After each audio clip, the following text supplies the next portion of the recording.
Hello everyone, good morning, welcome back to my channel. এখন বাজে 10টা। এখন থেকে আমার ব্লগটা শুরু করছি।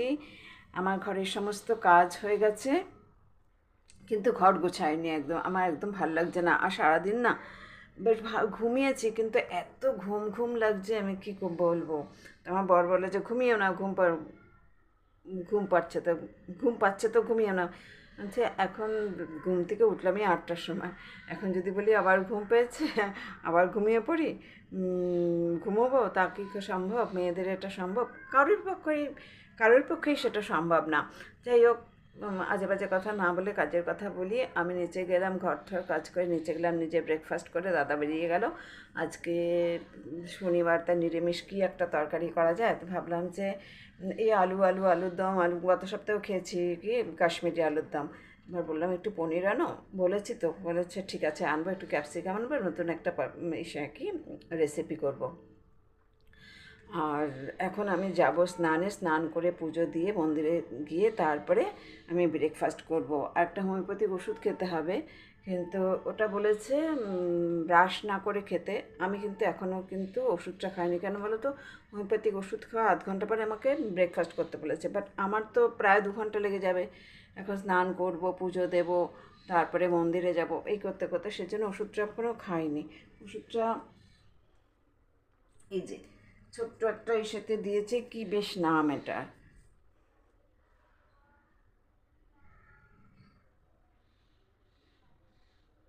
যাই হোক, ডাক্তারি ভাষার কী নাম, হোমিওপ্যাথিক একটা ওষুধ দিয়েছে। আর এটা আমি কালকে খেয়েছি, এটা 2 দিন খেতে হবে। কালকে হাফ খেয়েছি, আজকে হাফ খাবো। তারপরে অন্য একটা ওষুধ দিয়েছে, কিসের জন্য জানো তো? হাতে একটা গুলটির মতো হয়েছিল। কেন হয়েছে, এই যে এখানে, সেটার জন্য হোমিওপ্যাথিক ওষুধ খাচ্ছি। আচ্ছা, তোমাদের সেটা দেখ, আমি মাংস রান্না করতে করতে বলেছিলাম না, তেল ছিটে আসলো, তারপরে লবণ দিয়ে দিলাম, এই দেখো।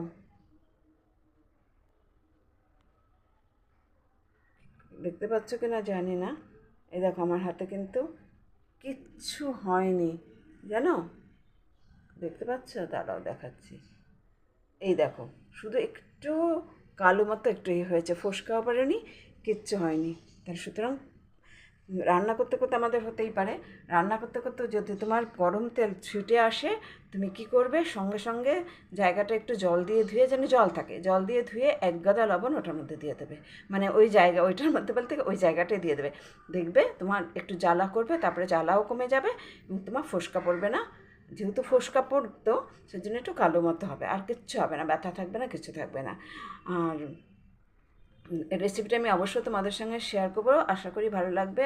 আর গাছের থেকে একটা বেগুন পারবো, বেগুন পেড়ে বাবাকে ভেজে দেবো, ইচ্ছে আছে, জানি না কতদূর কী করতে পারবো। তারপরে একটু বেরোবো, কাজও আছে। চলো, সঙ্গে থাকো, দেখতে থাকো ভিডিওটি, আশা রাখছি অবশ্যই ভালো লাগবে। আমি রান্নাঘরে চলে এসেছি, রান্নাঘরে চলে এসে আমি রান্না শুরু করব। এই দেখো, পনির নিয়েছি, আর কি কি নিয়েছি সেটা তোমাদের দেখাচ্ছি। এখানে নিয়েছি ক্যাপসিকাম আর টমেটো, আর কতগুলো নেব হচ্ছে কাজু। কী কী করবো সেটা তোমাদের সঙ্গে শেয়ার করবো। এই রান্নাটা দেখো, চুল এটা অনেকটা উঠে গেছে, এত কম হয়ে গেছিলো না, কী বলবো। যাই হোক, রান্নার কথা বলি, আবার চুলের কথা বললাম। যাই আমি উনানে কড়াও বসিয়ে দিয়েছি। আমি কীভাবে রান্নাটা করব সেটা দেখতে থাকো, অবশ্যই ভালো লাগবে। দেখালাম পনির। হ্যাঁ, পনিরগুলো কী করেছি, একটা গোটা পনির একটু বড় বড় স্লাইস করে কেটে নিয়েছি, একটা কিউব করে কেটে নিয়েছি। আর সঙ্গে নিয়েছি হচ্ছে একটা গোটা ক্যাপসিকামটাও স্কোয়ার করে কেটে নিয়েছি। নিয়েছি হচ্ছে টমেটোটাকেও কেটে নিয়েছি বেশ একটু ছোটো ছোটো পিস করে। আমি আগে একটা মশলা বানিয়ে নিই। আদাটা তো আমার পেস্ট আছেই, কাঁচা লঙ্কা লাগবে। এখানে আমি কতগুলো চিনেবাদাম দিলাম, আর দেবো হচ্ছে কাজু বাদাম, বেশ 4-5টা কাজু বাদাম দিলাম। আর দিতে হবে পোস্ত, বেশ অনেকটাই পোস্ত লাগবে, এখানে বেশি পোস্ত লাগে। পোস্ত, অল্প একটু চালমগজটা অল্পই আছে, শেষ হয়ে যাবে, ওকে আনতে বললাম আর আনলো না। আমি ফ্রিজ থেকে নিয়ে আসি হচ্ছে কাঁচা লঙ্কা। আমি উনুনে কিন্তু কড়াও বসিয়ে দিয়েছি। এটা পুরো সাদা তেল আর ঘি দিয়ে রান্না হবে।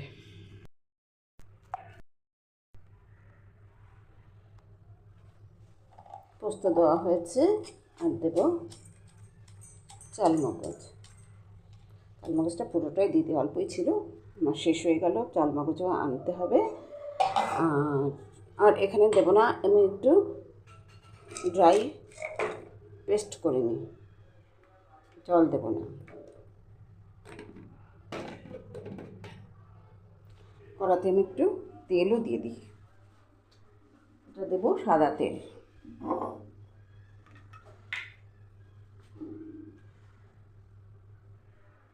সাদা তেল দেব, আমি পনিরটা ভালো করে ভেজে নেব।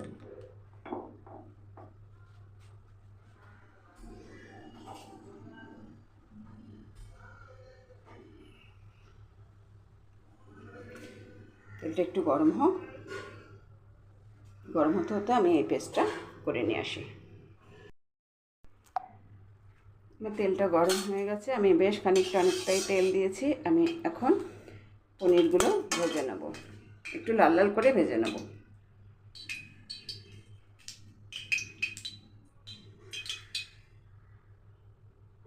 কড়াতে আগে একটু নুন দিয়ে দিই, কারণ নুন দিলে পনিরটা লেগে যাবে না। যদি ভালো করে আমরা গরম করে নিই তাহলেও লাগে না, এবং পনিরটা না খেতেও ভালো লাগে। একটু লবণ দিয়ে দিয়েছি, এবার আমি পনিরটা দিয়ে দেবো।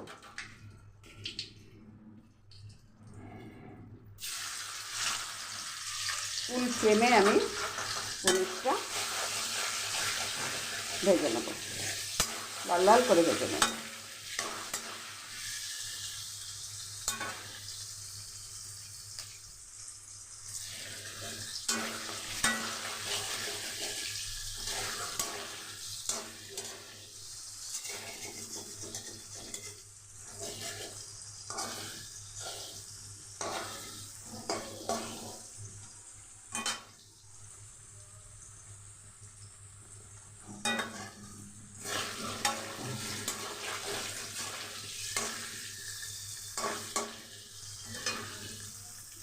দুই খেপে ভেজে নেব, তাহলে পনিরটা ভালো ভাজা হবে।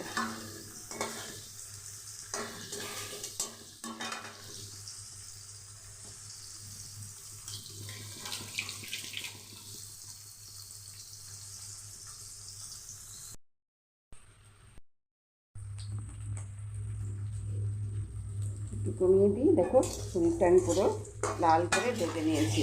মাঝখানটা কী বলো তো, নুনটা পড়েছে তো, সেই জন্য মাঝখানটা লাগেনি। সাইডে নুনটা আমি ভালো করে করিনি, এর জন্য সাইডে একটু লেগে গেছে। দেখো একটু ভালো করে, এটার মধ্যে গরম জল বা এমনি জল দিয়ে যদি দিয়ে দেওয়া হয় পনিরগুলো কিন্তু নরম থাকে। এমনিতে পনিরগুলো নরমই আছে।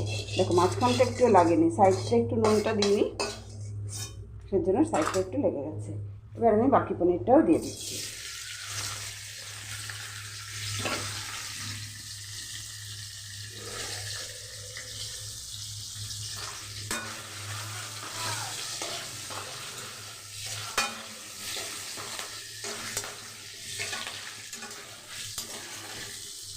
বাকি পনিরটাও আমি লাল লাল করে ভেজে নেব।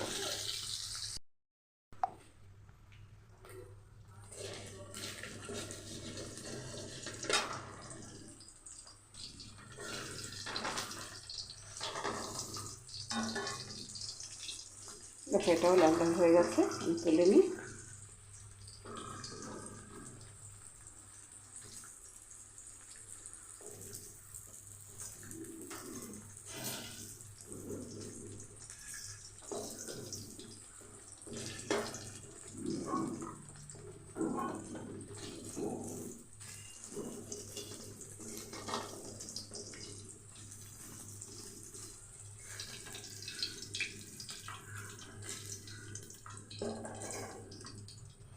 তেল আমার অনেকটাই আছে বেশ।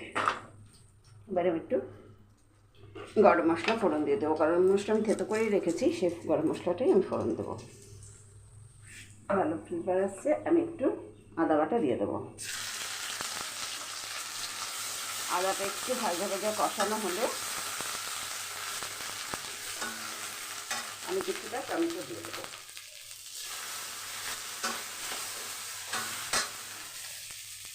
আমি এখানে টমেটো পেস্ট করে দিলাম না। টমেটোটা ভালো করে একটু লবণ দিয়ে দেবো।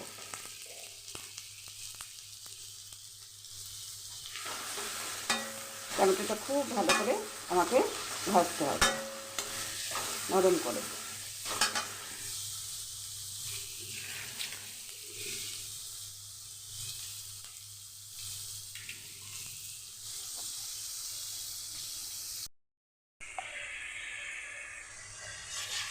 টমেটো আমার খুব ভালো করে ভাজা হয়ে গেছে। আমি এই পেস্টটা দিয়ে দেবো।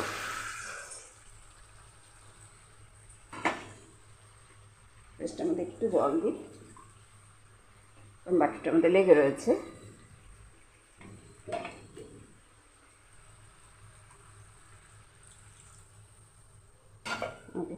হাই ফ্লেমে আমি পুরো কষিয়ে নেব। এবার আমি একটু হলুদ দিয়ে দেবো। দেখো এখানেও বেশ অনেকটাই আছে, একটু জল দিয়ে আমি এটা ধুয়ে দিয়ে দেবো।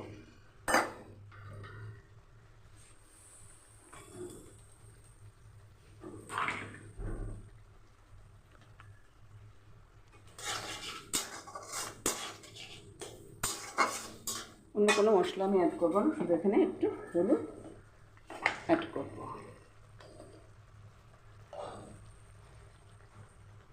মানে আর একটু দেবো কাশ্মীরি রেড চিলি পাউডার, একটু গোলমরিচ গুঁড়ো।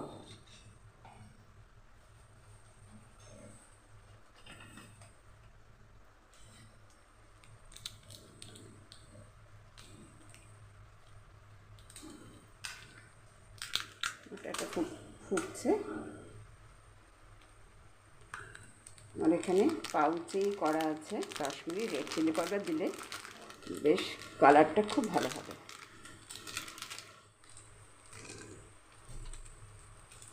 খুব একটা বেশি দিতে হবে না, ব্যাস। আর আমি এবার এটা কষানো হয়ে গেছে, আমি ক্যাপসিকামগুলো দিয়ে দেবো।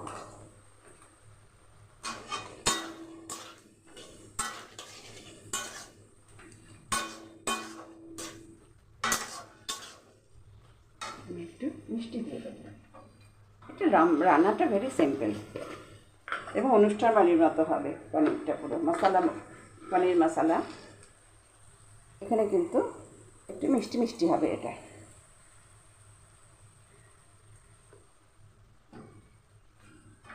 অন্য কোনো মশলা কিন্তু এখানে দেব না। মশলাটা আমার ভালো কষানো হয়ে গেছে, তেলও বেরিয়ে গেছে।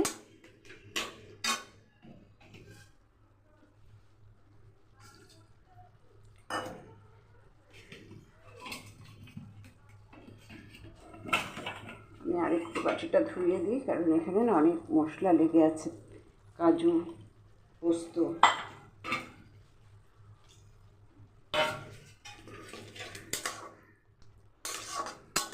এবার আমি একটু চাপা দিয়ে দেবো ক্যাপসিকামটা সেদ্ধ হওয়ার জন্য।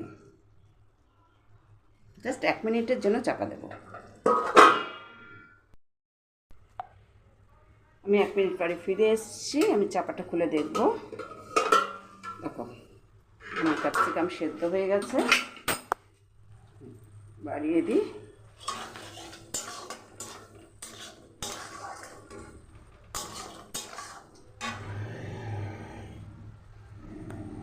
এবার আমি দিয়ে দেবো খানিকটা দুধ।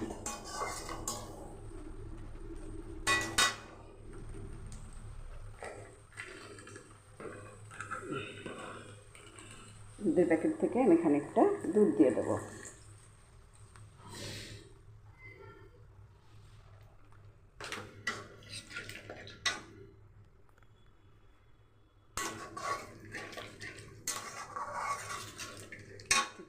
বাড়িয়ে দিই। দুধটা একটু ঘন হলে আমি পনিরগুলো দিয়ে দেবো।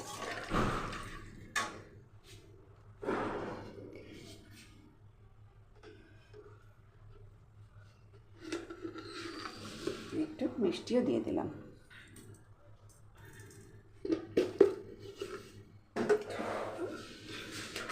দুধ আর মিষ্টিটা একসঙ্গে মিশে যায়।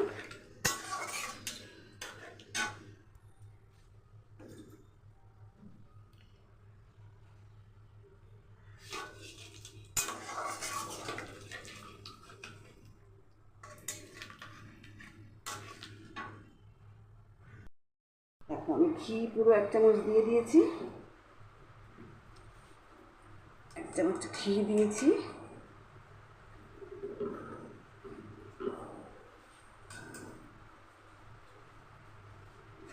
নুন মিষ্টি যাতে দেখতে অসাধারণ হয়েছে। এটা রুটি পরোটার সঙ্গে ভীষণই ভালো লাগবে। সম্পূর্ণ নিরামিষ করেছে, আর যদি তোমরা চাও তো এটা পেঁয়াজ রসুন দিয়েও করা যেতে পারে, কিন্তু আমি যেহেতু আজকে শনিবার সেজন্য পেঁয়াজ রসুন দিয়ে করিনি, আমি সম্পূর্ণ করেছি এটা নিরামিষ। তাহলে আমার নিরামিষ পনির মশলা একদম রেডি। এখন গরম গরম সার্ভ করো রুটি পরোটার সঙ্গে।